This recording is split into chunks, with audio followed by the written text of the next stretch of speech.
विष्णुपदाय कृष्णपृष्ठाय भूतले श्रीमते भक्ति वेदांत स्वामी इति नामिने विष्णुपदाय कृष्णपृष्ठाय भूतले श्रीमते भक्ति वेदांत स्वामी इति नामिने नमस्ते सरस्वती देवे गौरवाणी प्रचारिणे निर्विशेष शून्यवादी वासव्य देशकारिणे नमस्ते सरस्वती देवे गौरवाणी प्रचारिणे श्रीमते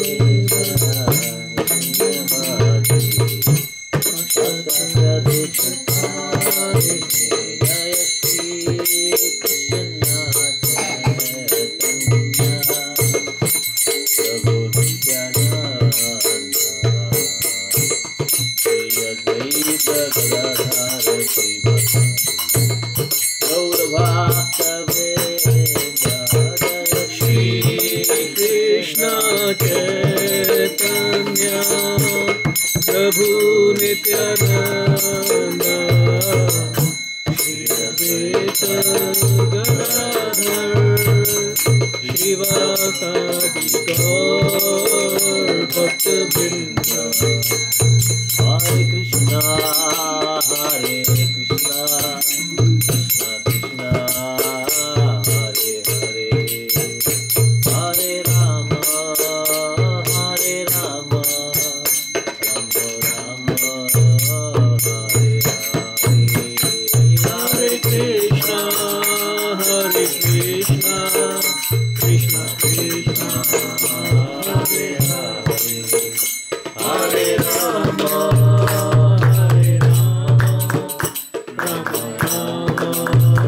हरे हरे हरे कृष्णा कृष्णा कृष्णा हरे हरे हरे राम राम राम हरे हरे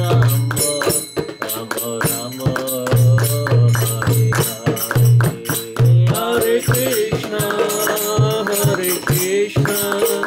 कृष्णा कृष्णा हरे हरे हरे राम राम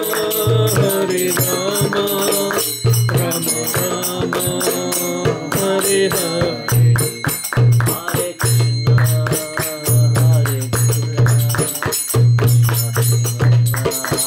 हरे राम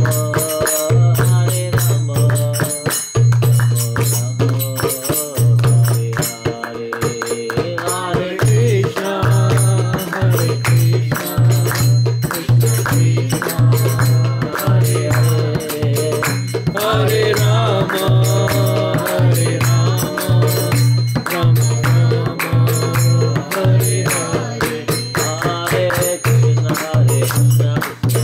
कृष्णा हरे हरे हरे राम राम राम हरे हरे हरे कृष्णा कृष्णा हरे हरे हरे राम राम हरे हरे हरे कृष्णा कृष्णा कृष्णा हरे हरे हरे राम राम राम हरे हरे हरे कृष्णा कृष्णा कृष्णा हरे हरे हरे राम राम राम हरे हरे हरे कृष्णा कृष्णा कृष्णा हरे हरे हरे राम हरे राम हरे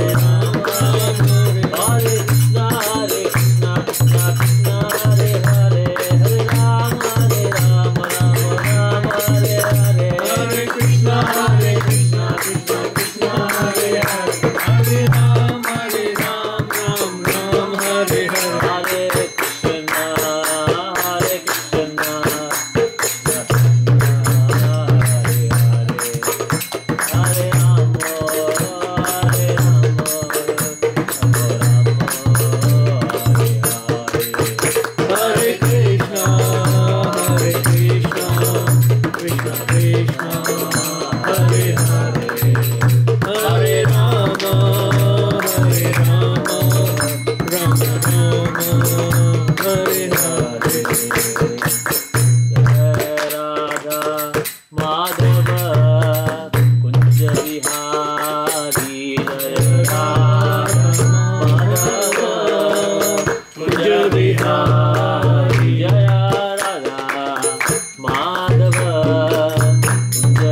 Hare Krishna, thank you all for coming. So I know most of you, but I don't remember your name. I know we introduced each other sometime. What's your name?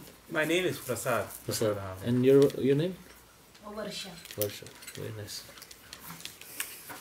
My name is Anand Vilas Das. I'm a disciple of His Holiness Radhanath Swami Maharaj, and I live in Mechanicsburg, outside of Harrisburg. So it's nice to be able to come to Reading. Yeah. You're welcome. So today we thought instead of doing a regular program, we can speak about Govardhan Puja. And just take this so I can keep Sure. it. Okay. I need to. What is this? This is an empty box, right?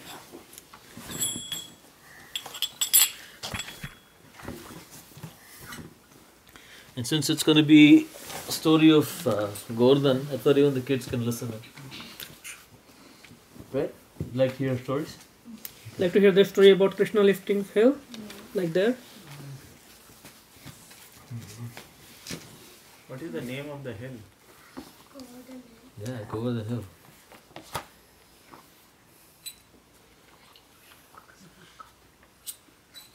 You can get started, right? You don't have to Yeah, wait sure. for anybody No. else, right? Okay. You're waiting enough. So, this comes in the 10th canto of the Srimad Bhagavatam, Canto 10, Chapter 24. So we will recite some prayers which we usually chant before we read Bhagavatam.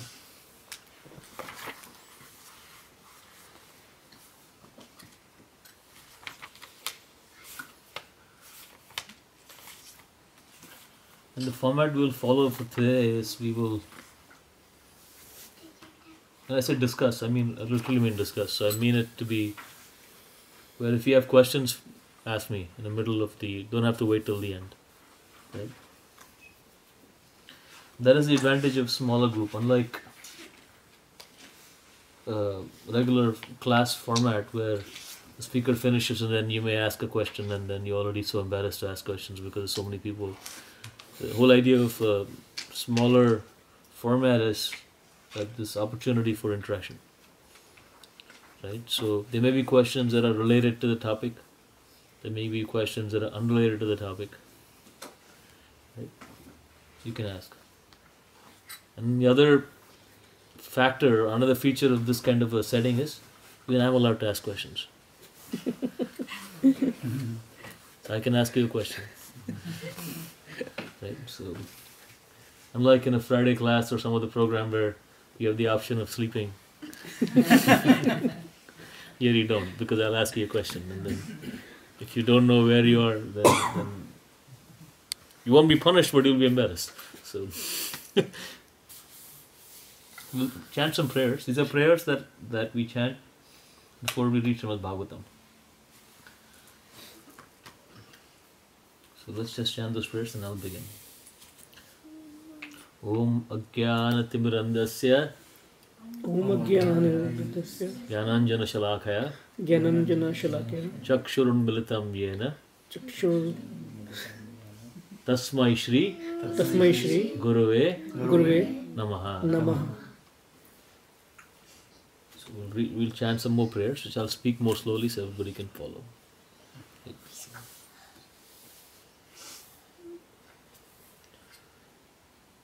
Om Namo Bhagavate Vasudevaya. Om Namo Bhagavate Vasudevaya. Om Namo Bhagavate Vasudevaya. Om Namo Bhagavate Vasudevaya. Om Namo Bhagavate Vasudevaya. Om Namo Bhagavate Vasudevaya. Narayanam Narayanam Namaskritya Namaskritya Naram Shaiva Naram Shaiva Narottamam Narottamam Devim Devim Saraswatim Saraswatim Vyasam Vyasam Tato Tato Jayam Jayam Udhirayet Udhirye Nashtaprayeshu Nashtaprayeshu Abhadreshu Abhadreshu Nityam Nityam Bhagavata Bhagavata Sevaya Sevayam Bhagavati Bhagavati Uttama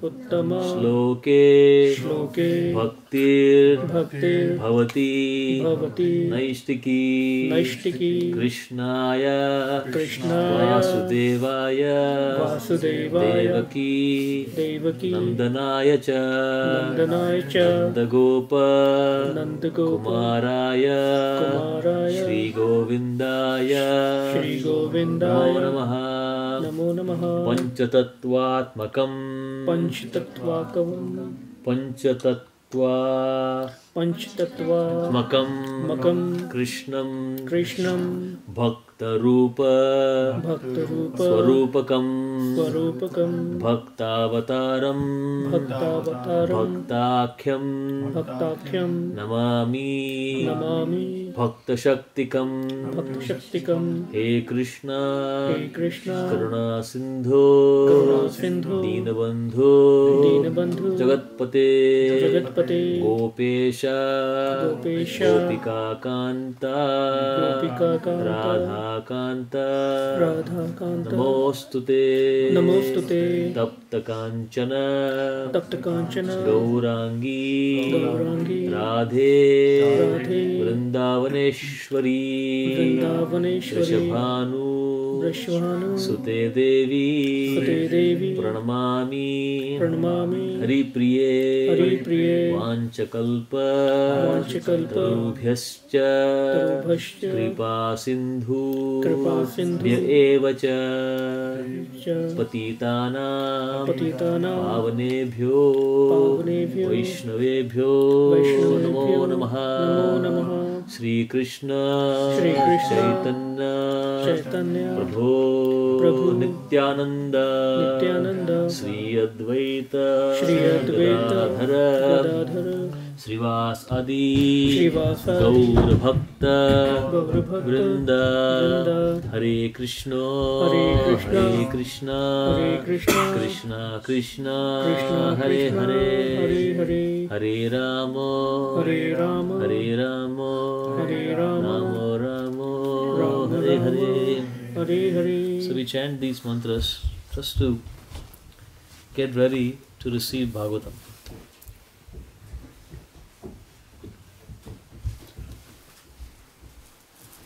Does everybody know what the Bhagavatam is? What is the Bhagavatam, Srimad Bhagavatam? Like you have many different books, right? Like you have Bhagavad Gita, everybody knows what it is, right? Bhagavad Gita was spoken by Krishna to Arjuna at the battlefield. So what is the Bhagavatam? So before we study the Bhagavatam, maybe I can spend some time explaining what the Bhagavatam is, and then we can go into more details. Sure. The Srimad Hare Krishna. Srimad Bhagavatam is called the Spotless Purana. Spotless Purana meaning it is the natural commentary on the Vedanta Sutra. So in our Vedic scriptures, there are thousands and thousands of scriptures that we have, thousands of verses, out of which 80% of our Vedic scriptures come in the category of Jnana-kanda.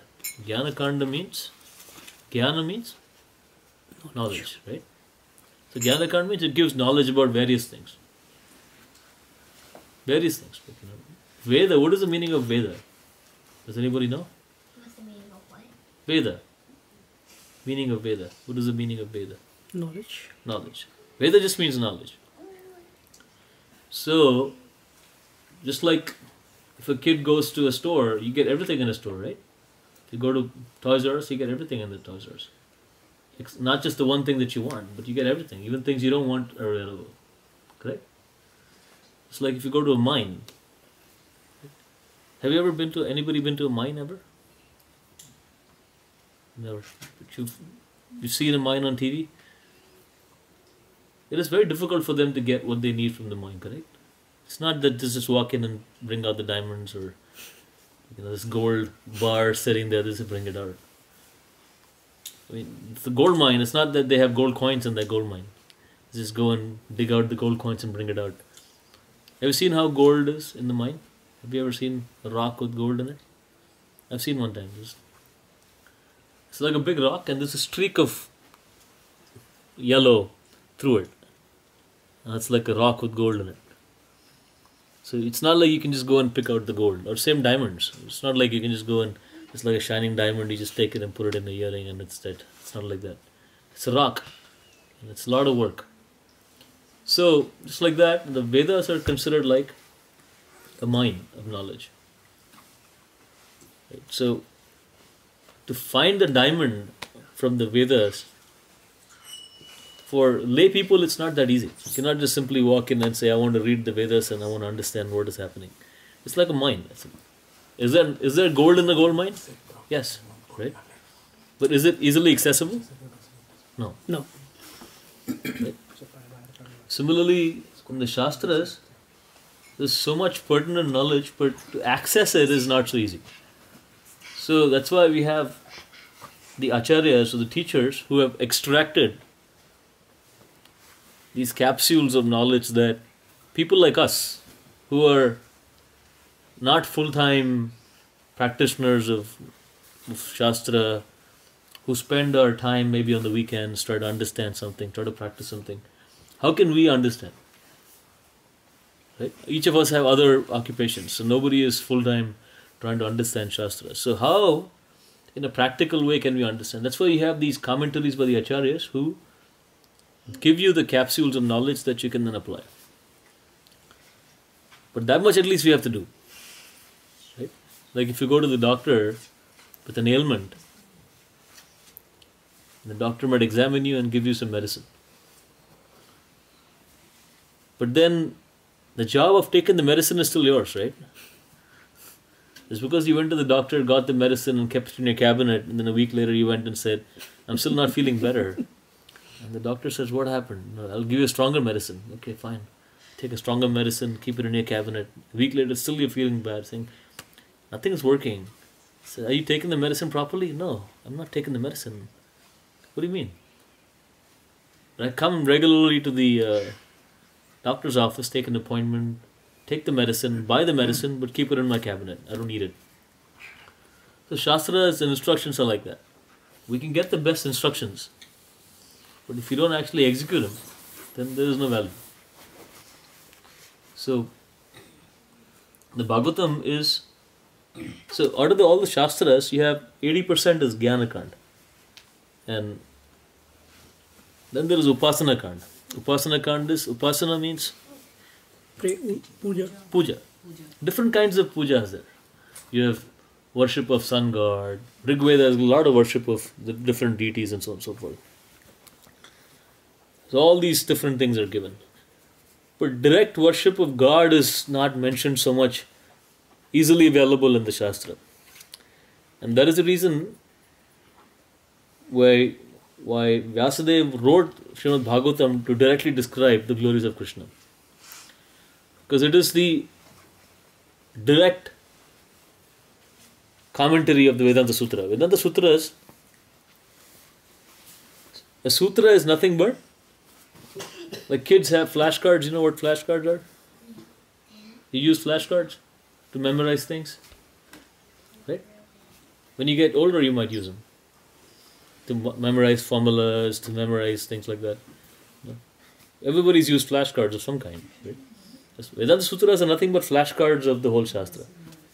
So you have like one phrase, which then links back to a broader concept. Like you have Athato Brahma Jikyasa, Janmadhyasya Atha. So Janmadhyasya Atha is one of the Vedanta Sutras.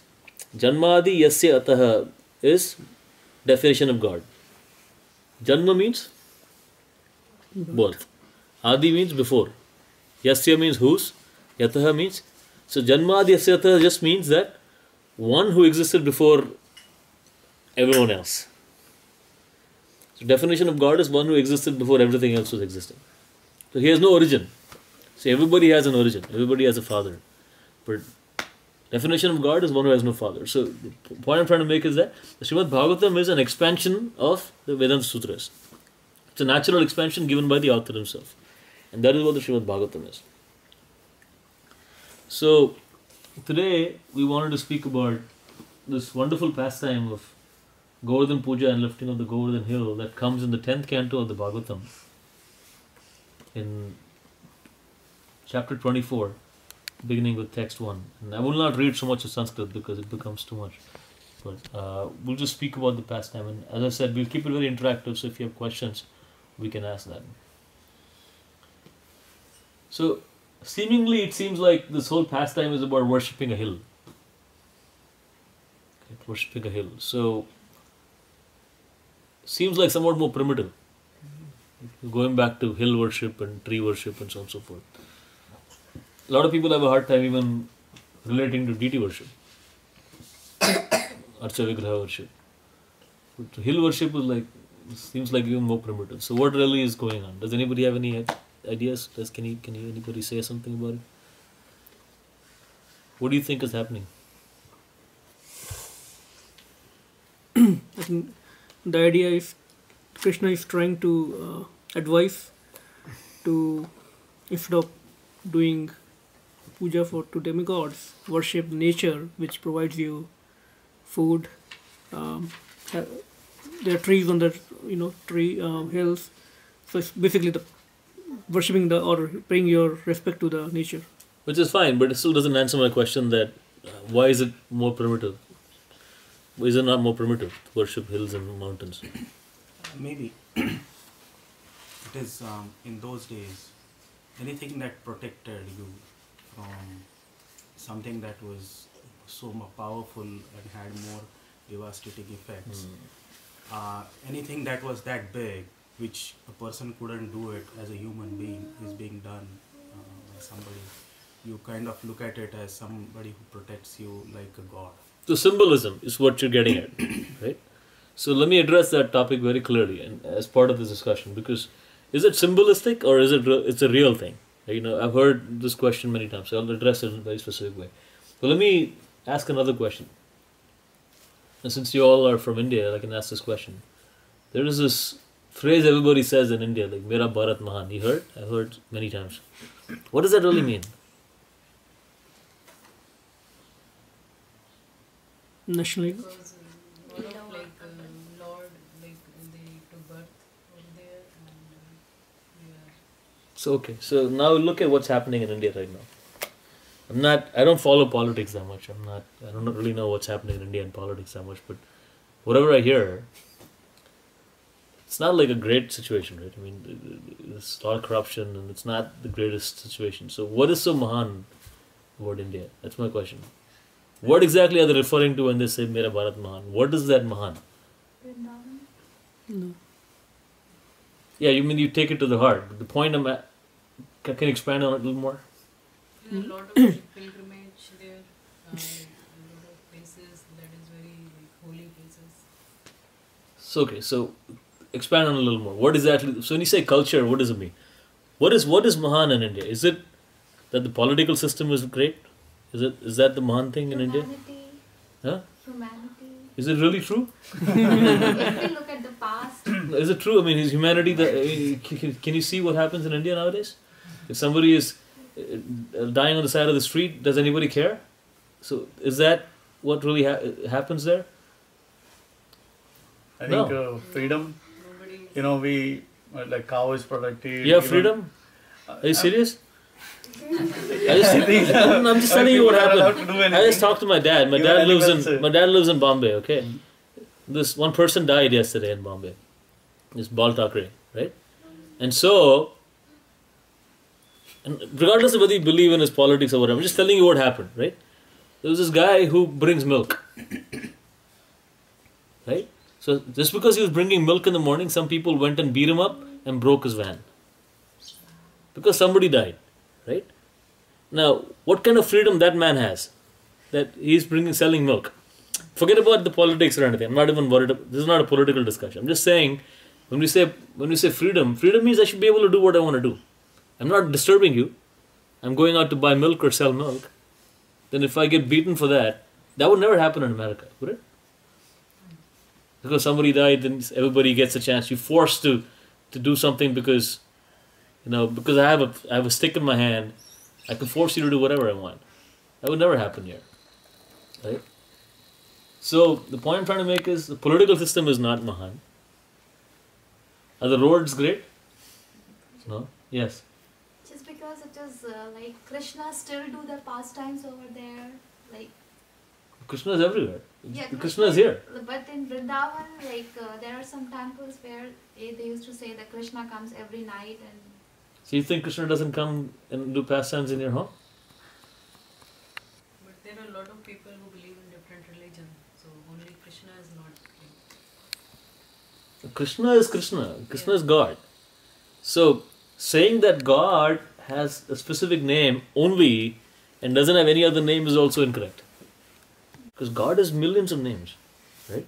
So saying that unless you worship God in a specific way, in a specific name, in a specific, by sitting down, bowing down a certain way, in a ritual, you follow ritual, only then you're praying to God is very narrow conception of God. Very narrow conception of God. So that is also probably, how different is that from a fanatical, person who says, no, this is the only way. If you don't do it this way, you're going to go to hell.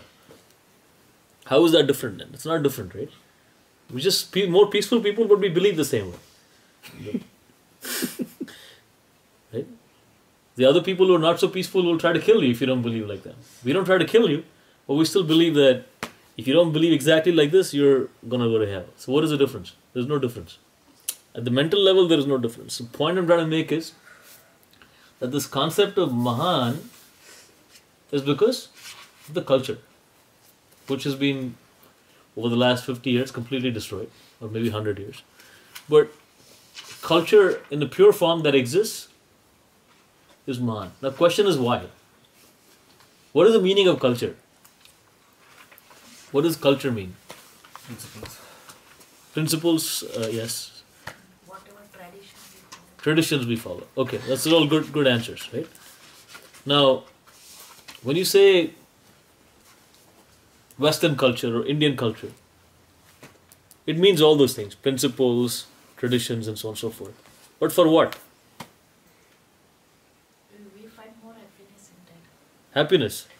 Right. But then whenever you have a set of rules, right? Those rules always have to serve some purpose. Correct? If I make a rule sitting here that everyone has to raise their right hand and keep their right hand raised for the next 1 hour, you're going to ask me why. What is the purpose of doing that? Right? If I don't give you any proper purpose, you're going to think this is like totally weird. It doesn't make any sense. Right? So if I say you have to dress in a certain way, or you have to eat certain foods, that's all part of culture, right? You're dressed in a certain way, you eat certain foods, don't eat certain foods, right? All these things are set of traditions, rules, right? In festivals, right? In your home, for which festival do you celebrate in a big way? Diwali. Diwali. So what do you do for Diwali? New dresses, new sweets. Right. You do all that. But what is the objective for that? To get together with the family, to get blessing from parents. Right. So you have a whole bunch of reasons for your traditions and so on and so forth. But when you start digging deeper into why these traditions came out in the first place, all these traditions in India, and I'm going to cut it short because I don't want to make that the whole discussion. But I wanted to make you understand why this culture makes sense. Because the whole culture of India was set in such a way that again, let me just make one more point before I get to this. So, anything that you do from a culture standpoint has to have certain goal. Right? So when you go to an office, all of you go to offices, work in offices.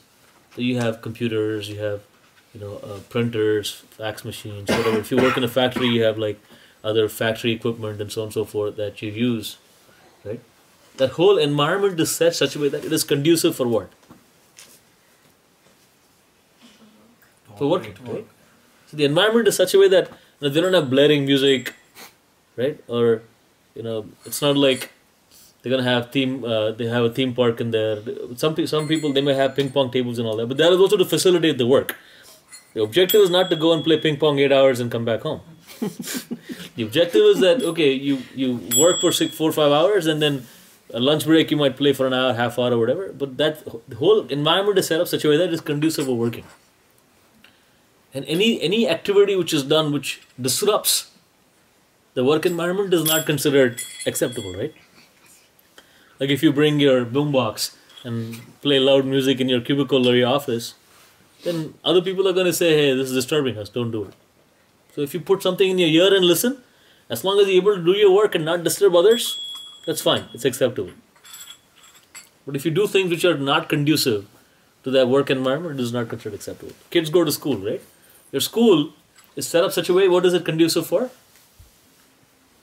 What does it help? Hopefully. Study, right? So you have desks, right? You have boards, whiteboard for the teacher to write, right? What is it all for? For learning, right? Right? And it's for child development and all that. So it's conducive for that, right? So the culture of any environment is conducive for the primary activity of that environment. Does that make sense? So similarly, the culture of India, the dress, the food, the rituals were all conducive for one goal. That goal was devotion to the Lord. Bhakti.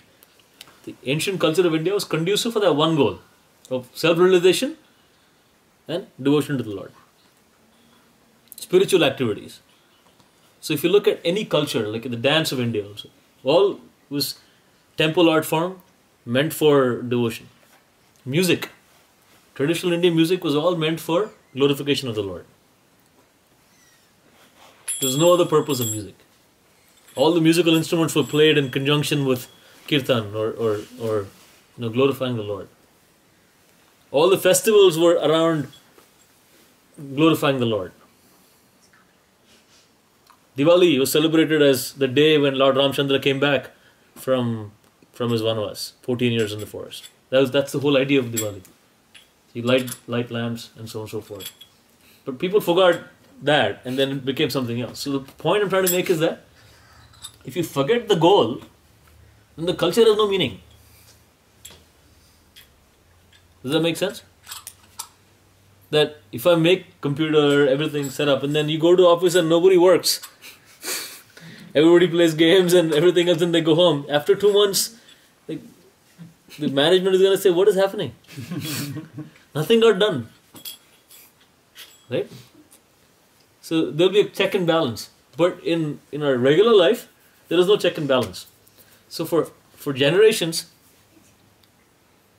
the culture is being progressed like that, but people totally forgot that why this culture was set up. And so it's like, so if we ask questions to our father, or our son asks questions to us, we think, hey, I never asked so many questions to my dad. My son is asking so many questions. The kids are really, going out of control. Why? Because we don't know the answer. So we feel upset that they're asking us questions. But that's a valid question. Why I should dress like this? Why I should do this? And we don't know the answer, so we feel it's like a stupid question. Or he's being rude. Or, he's not following the parampara of the family. What parampara? You don't even know why. Right? So there was a story that one time, this person had to do a Shraddha ceremony in his house. You know what Shraddha ceremony is?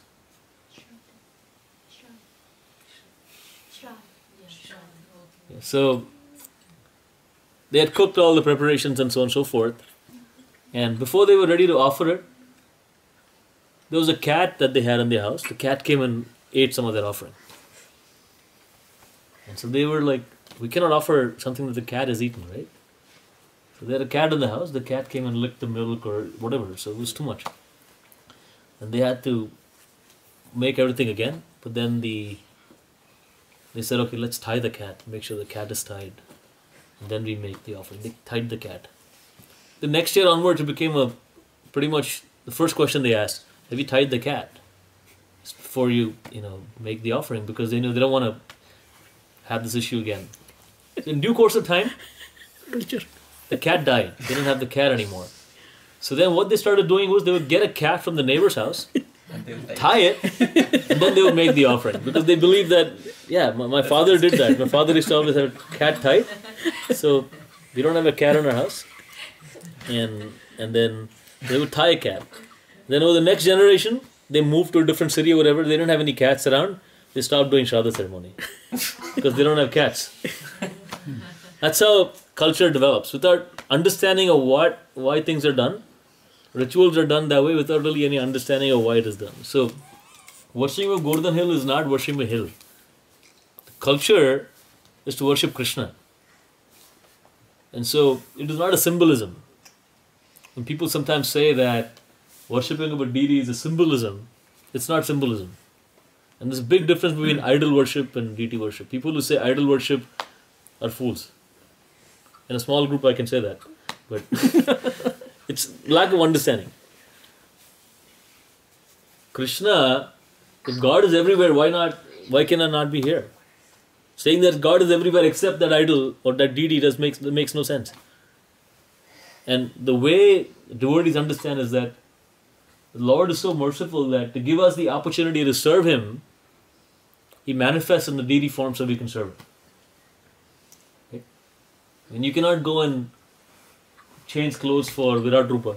Not possible, right? But for deity you can. So build a relationship. That's the whole idea. So let's get into the story. So one time, Krishna was about 7 years old. Who's 7 here? You're all 7, right? No, I'm 8. So Krishna was younger than you actually. He was 7 years old. And he saw that there was this great big yajna being arranged, sacrifice, where they had a lot of preparations from different items that were made. Who was the father of Krishna? Nand Baba Yeah. and Nanda Maharaj. Nanda Maharaj was making all the preparations. And so, when Krishna saw all that, he went and asked Nanda Maharaj, what exactly is happening? What are you doing here? And so Nanda Maharaj was like, imagine you're doing something very important in your house, and your son comes and asks you, what are you doing? What are you doing? What is your response? Leave me alone. Go away. Yeah. So, or you give some answer saying, whatever, go. So, Nanda Maharaj said, a 7-year-old boy asking me what I'm going to tell him. He told him something, just go away. Didn't really answer his question. But Krishna was persistent. He didn't leave it. He said, see, you're not telling me what you're doing. And then Krishna started speaking philosophy. He started saying that, among friends, there should not be any secrets. Especially among family members, there should be no secrets at all. So if I'm your enemy, then maybe you may not tell me what's happening. But if I'm your friend and family member, I'm your son, then it is your duty to tell me what's happening. So Nanda Maharaj is like, okay, better to tell him. Because he's not going to let me go. Unless I tell him, he's going to keep asking me in different ways. So Nanda Maharaj said, yes, we are performing this Indra Yagya. Who's Indra? the god of the rain. Yeah, he's the god of the rain. Plus he's also the king of the demigods. Right? King of the Devatas. So it's Indra Yagya. So Krishna says, what Indra Yagya? Why are you performing Indra Yagya? And so now I already started speaking, so Nanda Maharaj said, okay, let me explain to him. Otherwise, you won't leave me. So he explains to him that we are all from the Vaishya community. Vaishya communities are people who take care of cows or have agriculture. They do banking, they do trade, right? Do all these kind of things, make money, banking, so on and so forth. So he said, we are from that community. And what was Nanda Maharaj's main occupation? Do you know? What did he do? What was his job? What did he have? Many.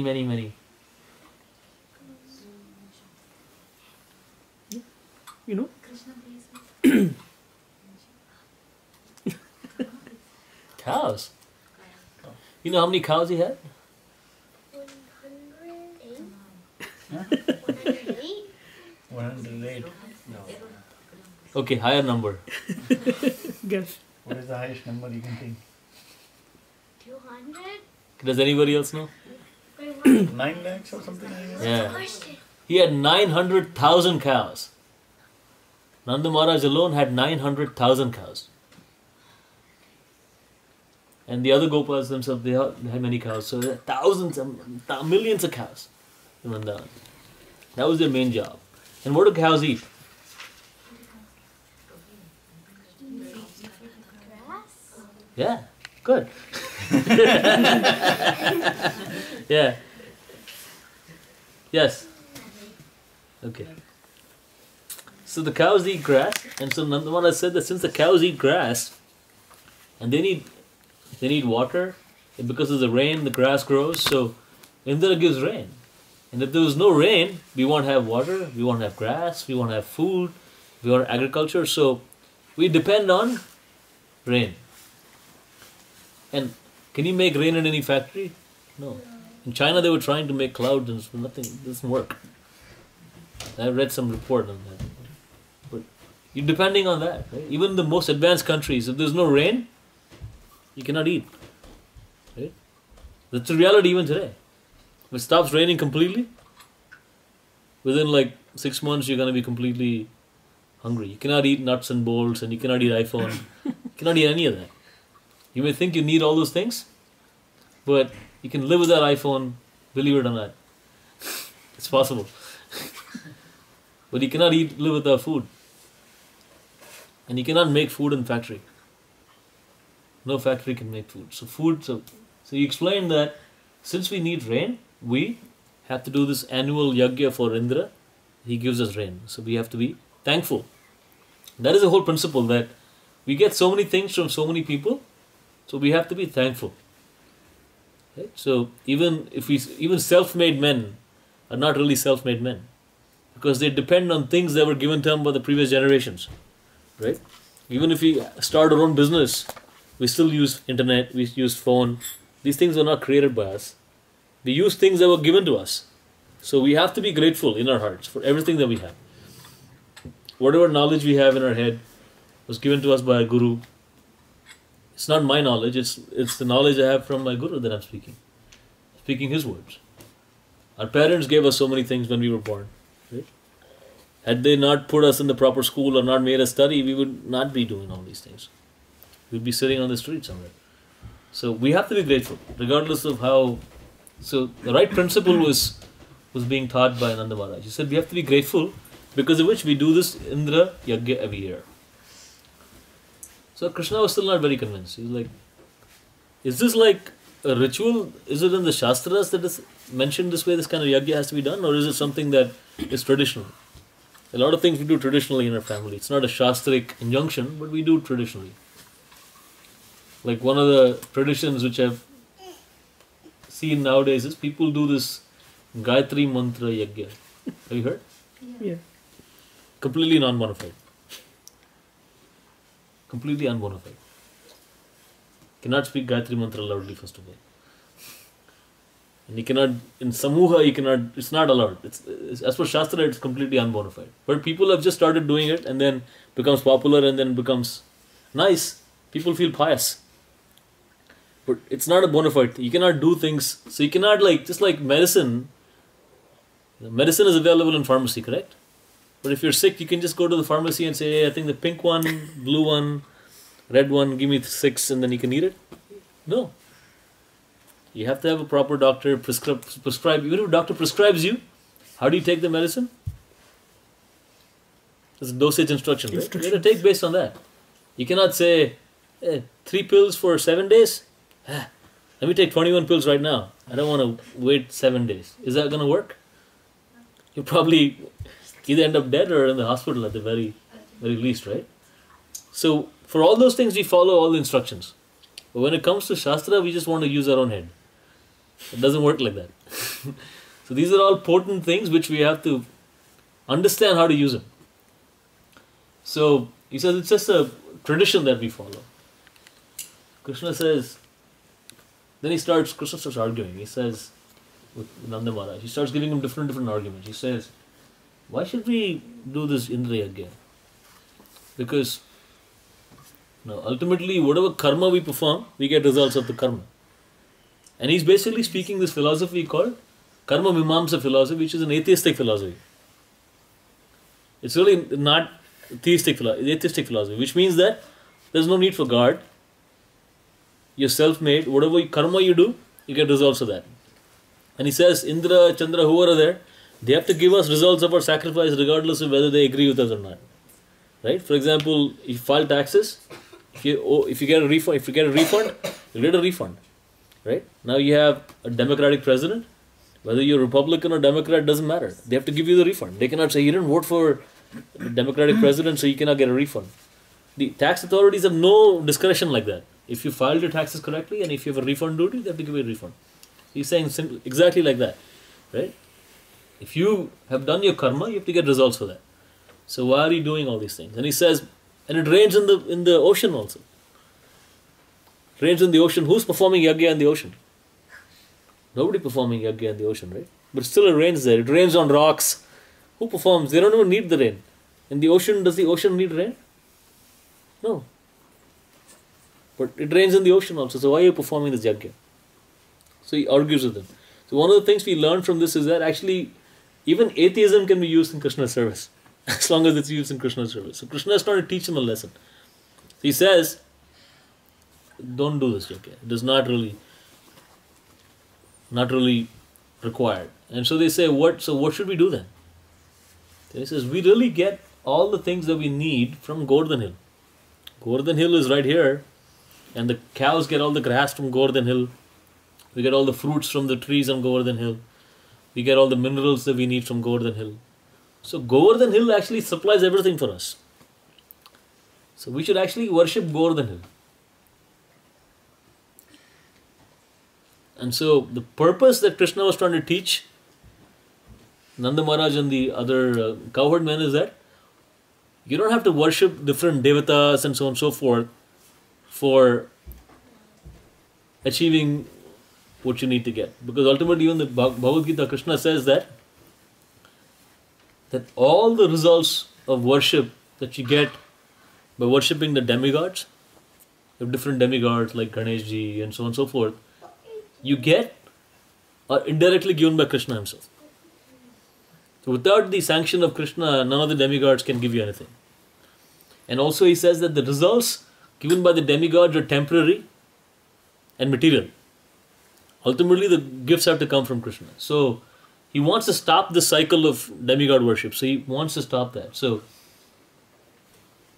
Nanda Maharaj tries to tell him that, now what if we do the Indra Puja today, tomorrow we'll do Govardhan Puja like you want. He said, no, let's not waste time. We all have preparation done, let's do Govardhan Puja. So the one thing you got to remember is people in Vrindavan, in the Vrajabhumi, their life and soul is to please Krishna. Ultimately the objective of their life is to please Krishna. So ultimately if Krishna wants something, it makes them really happy to do it. So they ultimately say, yes, that's what makes you happy, that's what we will do. Right? Like we have children and ultimately, we do so many things to please them. Sometimes we don't want to go to the Chuck E. Cheese. It's not fun for us, right, to go to Chuck E. Cheese. But we go to Chuck E. Cheese anyway. Why? They can become happy. Nanda Maharaj took that same principle. Ultimately Krishna becomes happy, everybody becomes happy. Right? It's like how does it work? Like we're all parts and parcels of Krishna, right? Correct? Like we have hands, eyes, stomach. If you want to eat something, if you want to nourish your body, the mouth has to eat. Even if to nourish your hand, your mouth has to eat. You cannot directly nourish your hand, right? If you want to become strong, you cannot directly pump some nutrients to your biceps. Your mouth has to eat, your stomach has to digest, and the nutrition is passed to your body. Same way, if Krishna is the root of everything, if he becomes satisfied, everything is satisfied. We automatically become happy. So they perform this. So they ask him, how should we perform this Govardhan Puja? So Krishna says, okay, whatever ingredients you've collected, let's make a lot of bhoga out of that, a lot of items. And they make all sorts of items. All sorts of items they make. What items you like, Suvrat?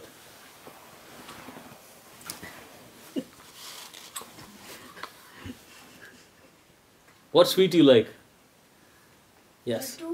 Gulab Jamun? Yeah, they made Gulab Jamun too. What else?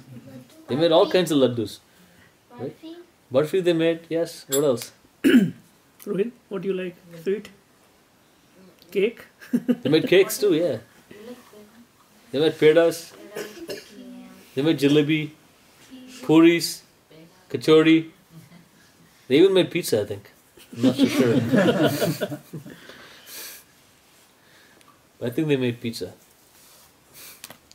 You like pizza? No, you don't like pizza. That's strange. The first kid I've ever seen who doesn't like pizza. You like pizza?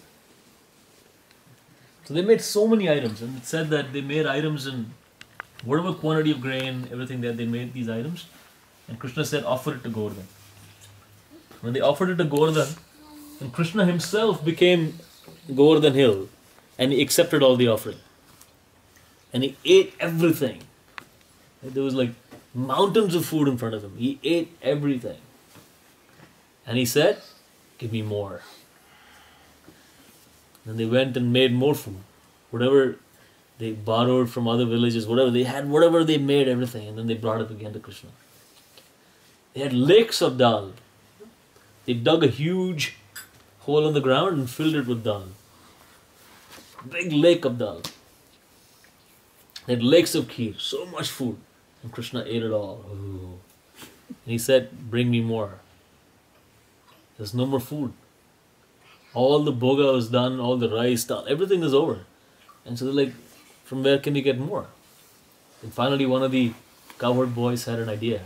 He took a tulsi leaf and he offered it to Giriraj and said, "This is all we have." And Giriraj took that tulsi leaf and he was satisfied. Says, "Yes, I'm full now." And instantaneously, all that food reappeared in all those big, big pots. And then Krishna said, "Now, let's circumambulate the hill. Let's go around the hill." And then they did the Govardhan Parikrama, the first ever Govardhan Parikrama. All the cowherd boys, they had these big drums and bugles, and they played all the instruments, and they went around Govardhan Hill. And they did. And they ate all the prasad. Each person ate 50 gulab jamuns. You know that?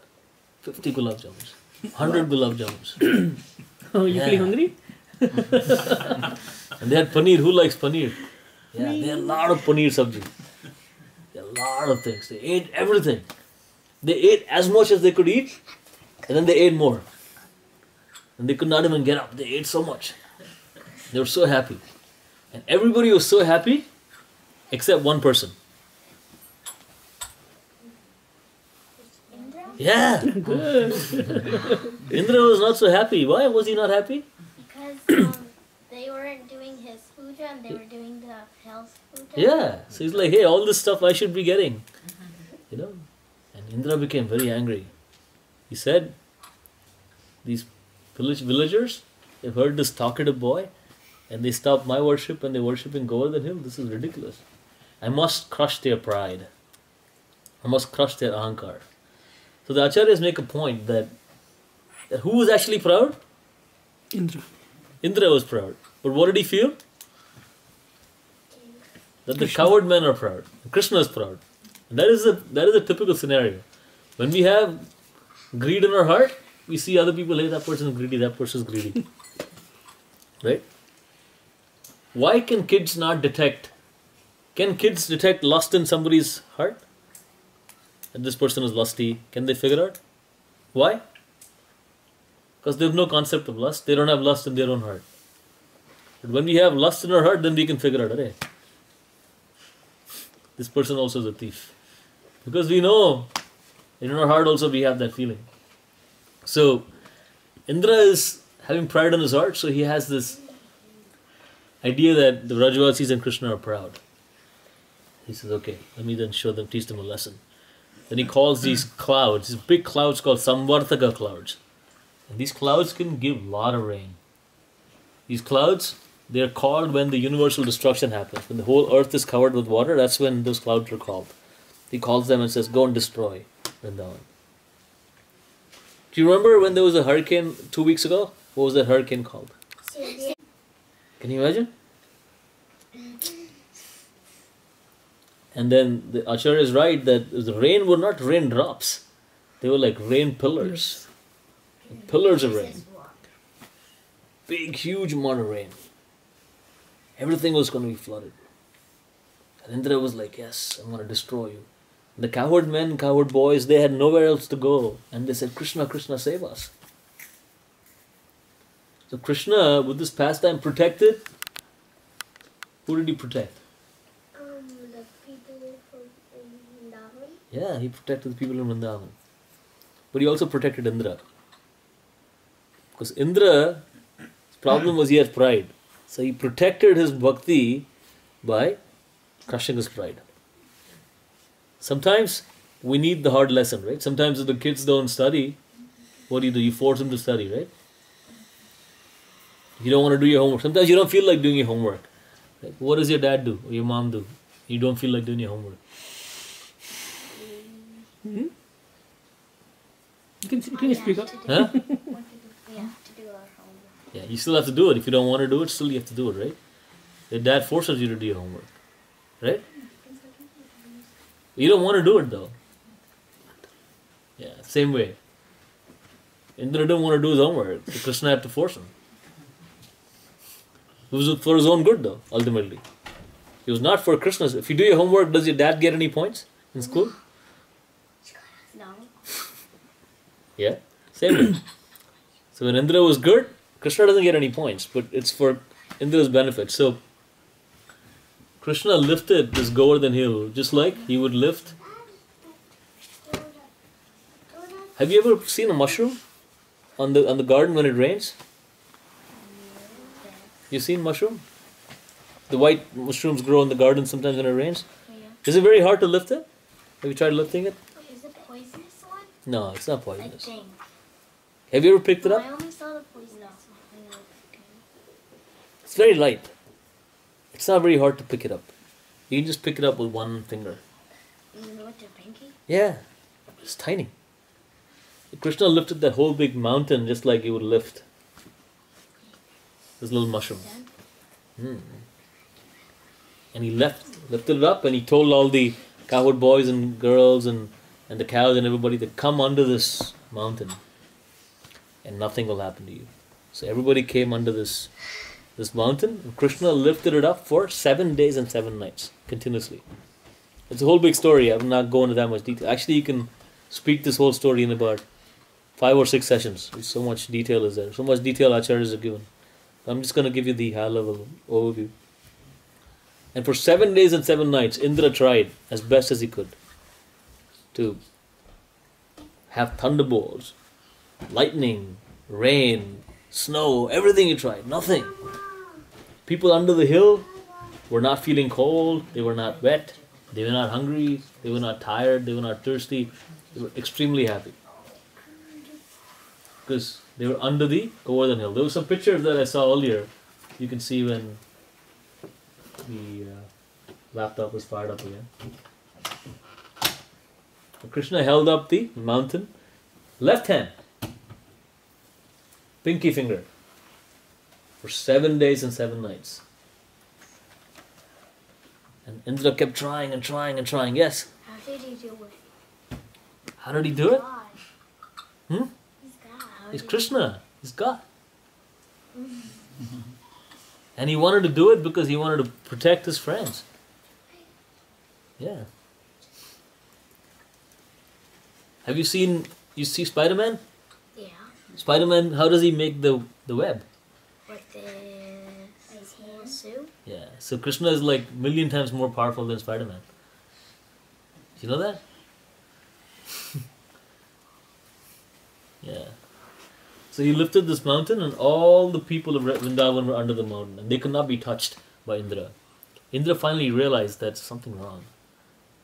You know, I should have been able to destroy this village in a second. But 7 days and 7 nights, nothing has happened. Then he realizes something is really wrong. And he realizes that he made a mistake.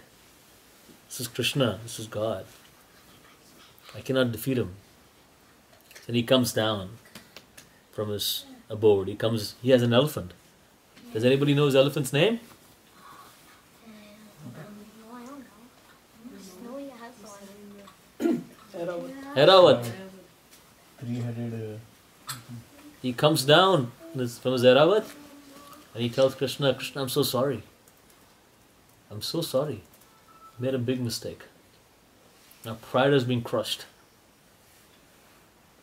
Made a big mistake.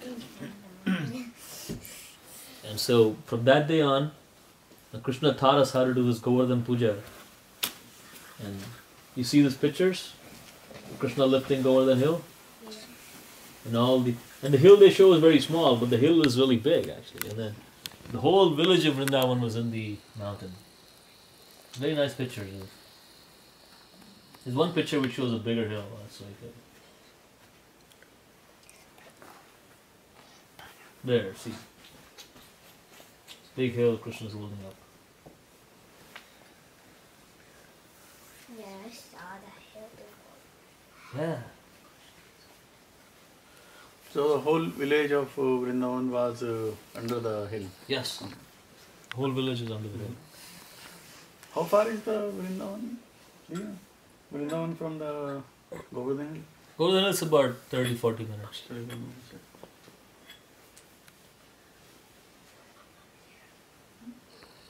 Probably like that, like when we go to like Govardhan and do the parikrama, like people do like there are 2 mountains. So like, but when we see the picture, like usually it's one mountain. So I mean people do in the circle and then they do the second one.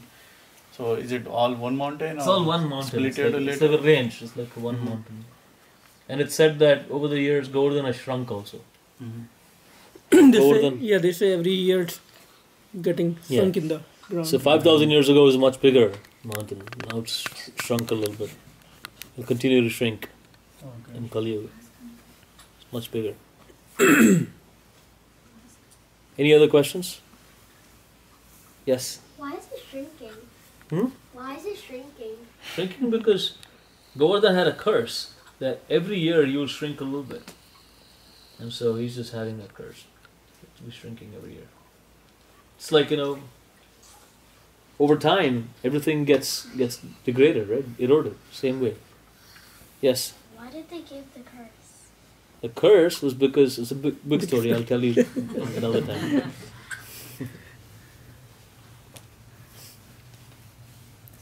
So if I don't hear any more questions, I'll start asking questions now. Okay. What is your name? I didn't get it. Mani. Mani. He's from Tamil Nadu. Good to meet Yeah. you. So the question that I have is,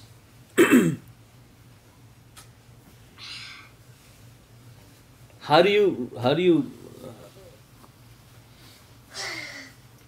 so we have this Krishna consciousness process. So each of you are coming here because you want to somehow get connected, understand.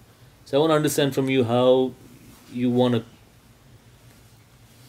you see yourself practicing Krishna consciousness? What exactly do you want to get out of this in your own personal practice and sadhana? I never attended before. In past 2-3 weeks I started attending it. Okay. So So maybe we can talk separately also, but I want to understand what you wanted to get out of this whole process. If you're attending Gita sessions or Bhagavatam or anything, what do you want to get out of it? What is your objective? I think the bigger objective essentially is, especially when you come, see, the test of a person is when he is in his most critical situation. Mm-hmm. Now that is where you have several options to adopt. And I think these scriptures kind of give you a good overview of what exactly is the right way to adopt out of all those options that you might have. There are shortcuts, there are long cuts, there is appropriate way. And every way essentially at that point in time happens to be the most appropriate for you. But necessarily doesn't mean is the most appropriate. Mm-hmm. So again, it's very subjective to the circumstances at that time, but it only helps you to get rid of, eliminate such ways that might not be the appropriate, and then end up in a situation which you don't want to land into, or is good from a standpoint of a end objective that is much more appropriate for us. Mm. Yeah. So you hear many things, right? People make all these statements. I'm going to sit like this because my feet are hurting. Have you heard people say life is a journey? Heard? Yes. Very common people speak about life as a journey, right? Have you ever been on any journey where you didn't actually need to go anywhere in your whole life? Have you ever been on a journey that didn't have a destination? Nope. Did you ever get into your car and you're driving saying, where are you going? "No, I'm just driving. I'll know when I get there." Right? None of you have teenage kids, but if your teenage kid leaves the home and she says, "Where are you going?" He says, "Somewhere." He says, "Where?" "I don't know where I'm going. I'm just going somewhere." Will you let them go? No. There is no such concept of journey without destination, even in our practical experience. So how we can imagine living the whole life without knowing what destination is? I'm saying that when we get there, we will get there. That doesn't really make any practical sense also. Right? Practically, it's not possible, right? To think that life is a journey, no destination, we don't know destination. When we get there, we'll get there. The problem is, very practically speaking, very simple. We have X amount of years to live. 60, 70, 80, 90, whatever number of years we'll live. And with each passing year, the number of years left are reducing. So, if there is an objective for our life, with each passing day, the number of years we have to actually achieve that objective are coming down. So the more we live without knowing what the objective is, the less time we have to figure out what the objective is. It's like, you've seen any of those game shows where you have to find a clue and then you have to act on that clue and do something. There are so many shows that I don't even watch TV that much, but so there's a game show where I say, okay, you have 1 hour, it's 12 o'clock now, till 1 o'clock, I've hidden a clue somewhere. You find the clue and you have to act on that clue and you get a prize. And for 1 hour you search, you don't even find the clue. Then how will you actually act on it? That is the situation. That you don't even know what the objective is. Then how will you act on it? So the problem is that there are two ways to find out the answer to the question. One is on your own. There's so many different paths like you explained. We can try out all these paths, figure out what works, and so on and so forth. But the problem is the number of years we have in our life is so less that we really don't have the opportunity to do that. So many paths are like nonsense. So many people, and especially in India, if you go, it's like every street has some Baba who's claiming to be God. This is ridiculous. It's like, and then tomorrow that same Baba would be like in jail or something. Right? Same thing happens.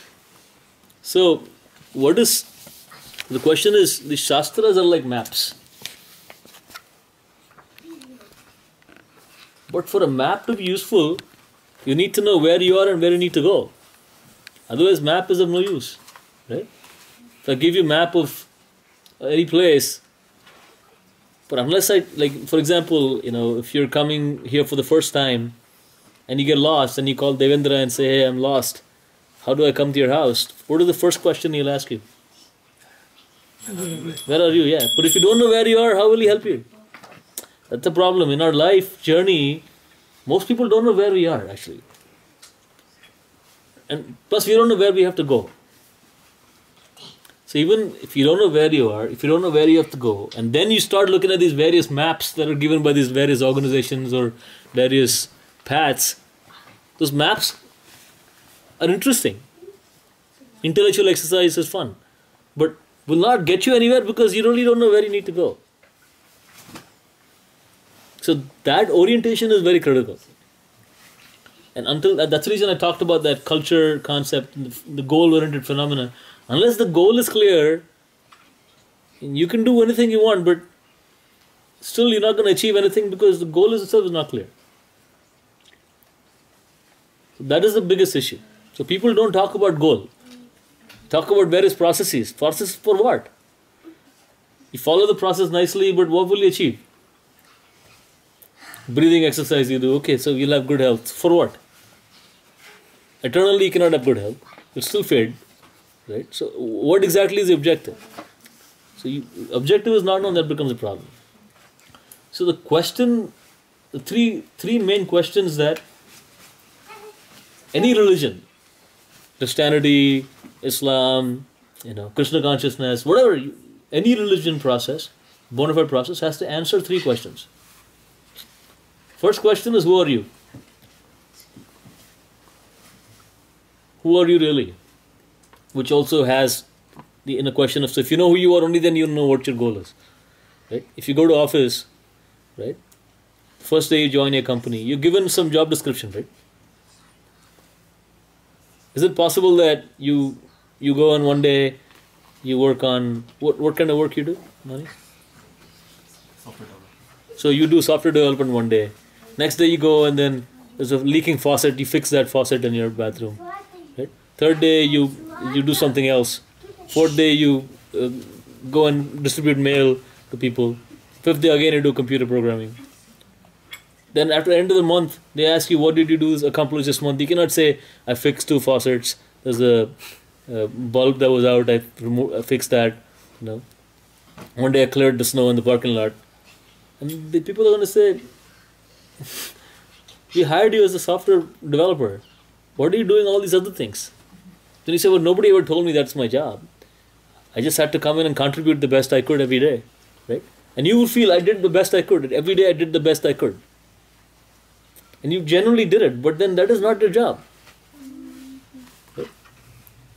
So that doesn't work, right? So you have a goal, you have a role.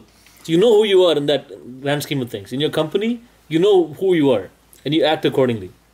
Similarly, in life, if you don't know who you are, then how are you acting? You may be doing the best you can, but in what context? And I'm making you think about some points which maybe you may not have thought about, but the thing is, unless you know what the context is, see, if you never walk into a job environment without really thinking that, hey, what is my role, what is my title, what is my job responsibilities, how will I be evaluated at the end of the year, what is my rating? Nobody's going to evaluate you based on how many faucets you fixed as a software developer, right? Or how many parking lots you cleaned, or how much grass you cut. It's going to be based on how many programs you wrote, or how many defects you fixed, whatever it is, right? You'll be based on those things, nothing to do with anything else. Right? So, in life also, unless we know what our goal is, what our role is, whether we do puja, whether we feed hungry people, these are all nice activities, but then what really is your role, we don't know. So, who are you, first question, right?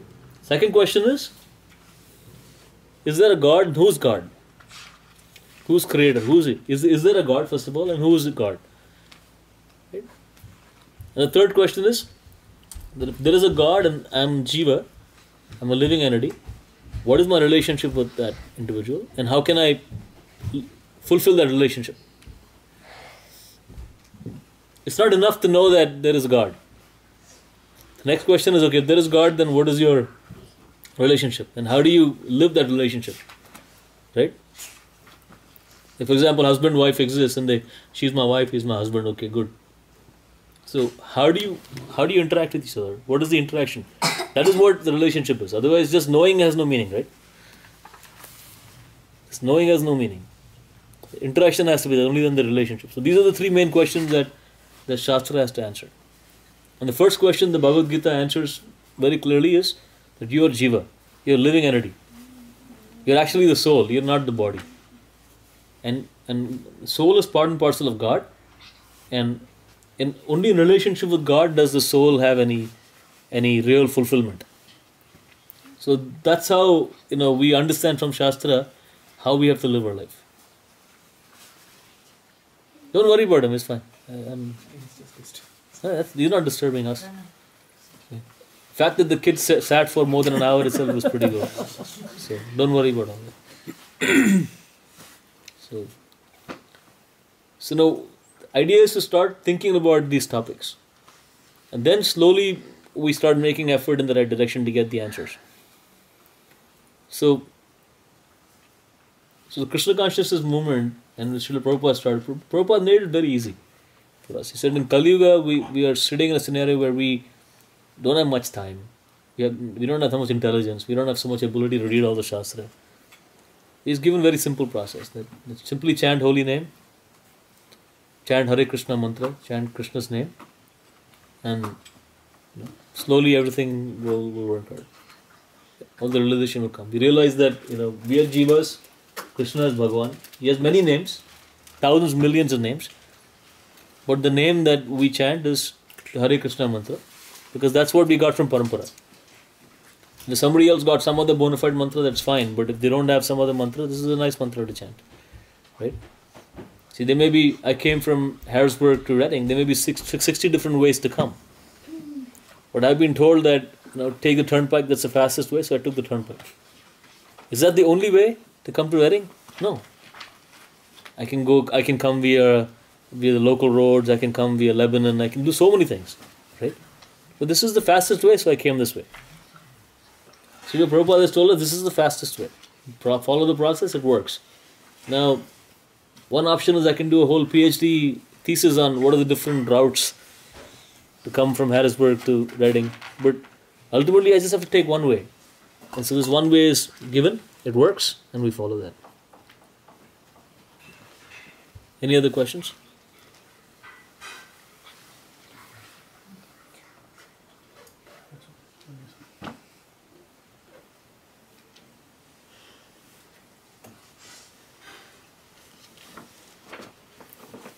Alright, we'll stop here.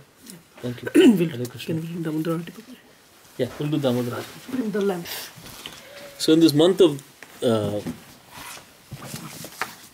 Karthik, we read this Damodar Ashtakam and we offer ghee lamp. Who would like to lead it? Who will lead it? You know to read it? I can read it. Okay, then lead it.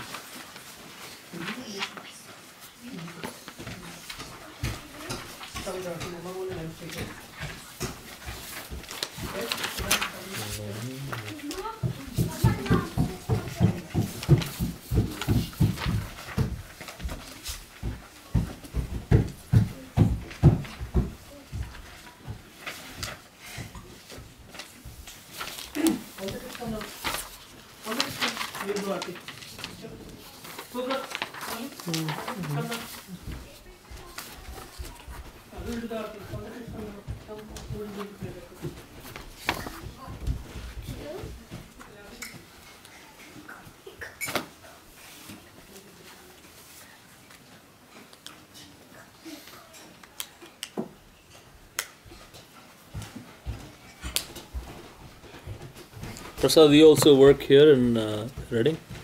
Yeah, I actually work in the same organization. Alright, Devendra. Where do you work, Mani? Same company. Friends. Yeah, we're all like same company. What about Manoj? Well, sort of. Well, sorry. So you're not Penske guy. No. Anamika, you also work? Where do you work? I'm working in EMC. EMC. That's the same company that makes storage. Yeah, but they also do the consulting. Like storage is their main business, Okay. but they also came into the consulting business as well.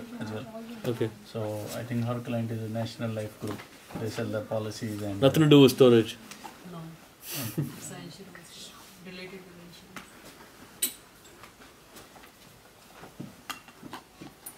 insurance. Varsha also works? No, she doesn't.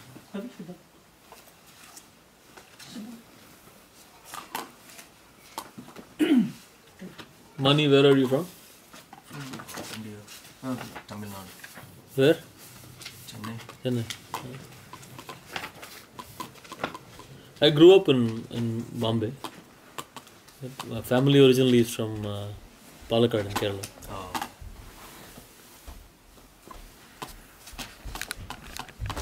It's close to that top slip and places like that. Where? Yeah, Coimbatore. Yeah, very close. I've been to Tanjavur also.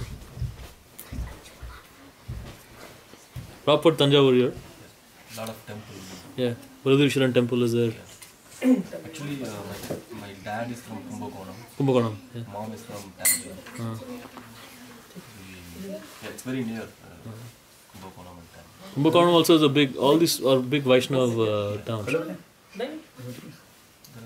3-4 Divya Desh. Yeah. You should stand up. 2 minutes में भोग लेके आ रहे थे Huh? 2 minutes में she okay भोग keep on chatting. So you have been in Mumbai for most of your education. I left Mumbai in 1990. So 22 years ago. where did you live in Mumbai? My parents have a home in Thane, south side of Mumbai. So I live I say it's more than 22 years. Long time. Manoj, where are you from? I'm from Faridabad, Yeah. near Delhi.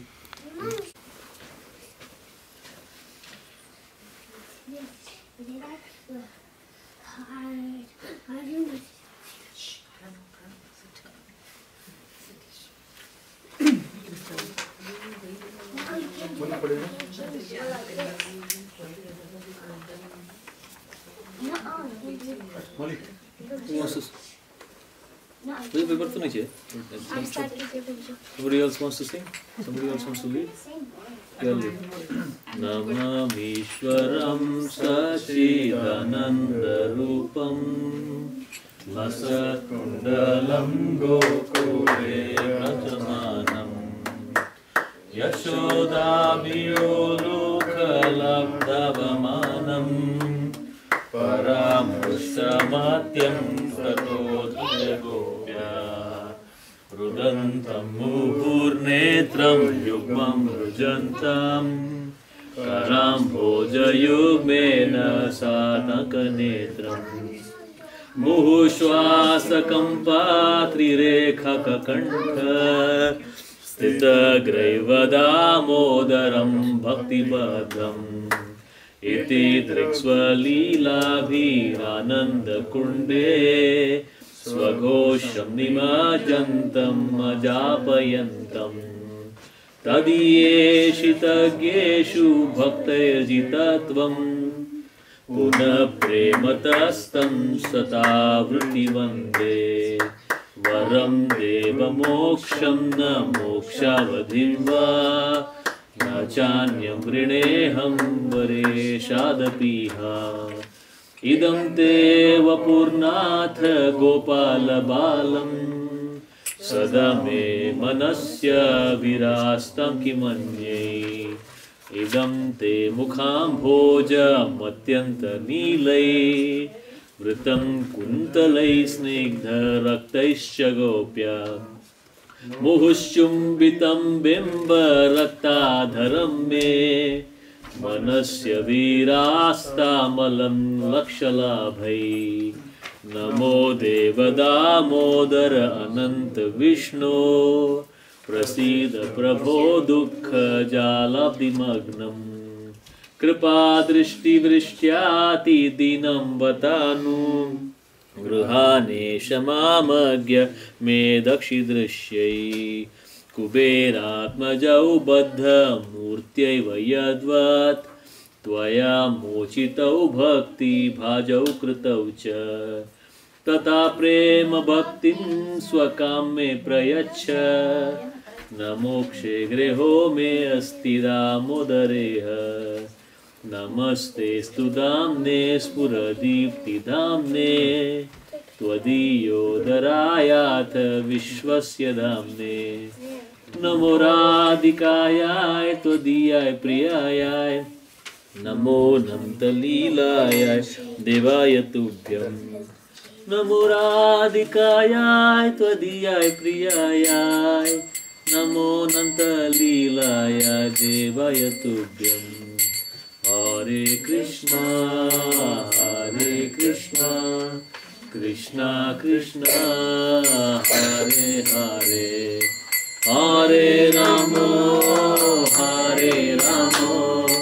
Ram Ram Hare Hare जय राधा दामोदर राधे जय Radha Damodar Radhe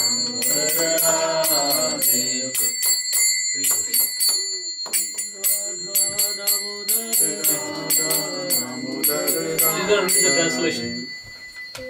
Start from here. Loud, everybody should hear. To the Supreme Lord, whose form is the embodiment of eternal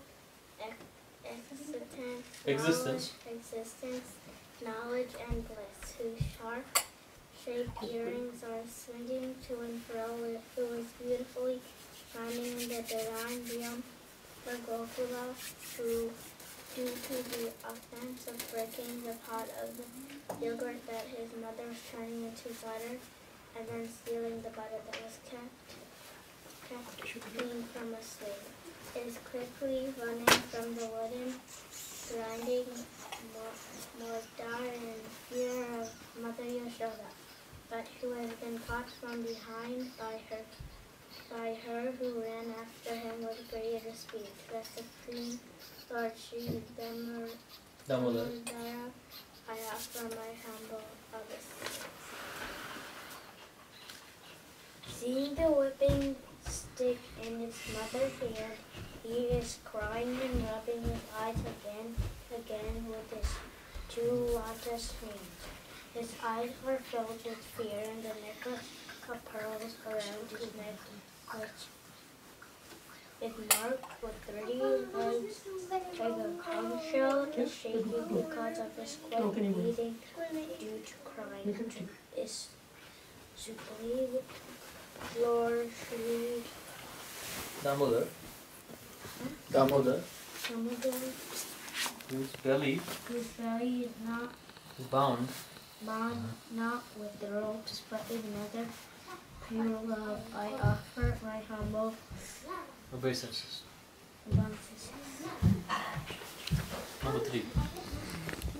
By such childhood pastimes as this, he is drowning the Inhabitants of Gokul of Google in pools, of ecstasy, ecstasy, and in revealing to those devotees who are absorbed in knowledge of his supreme majesty and opulence, that is only conquered by devotees who love and imbued with intimacy, and is free from all conceptions, of awe and reverence. awe and reverence. With great love, one I again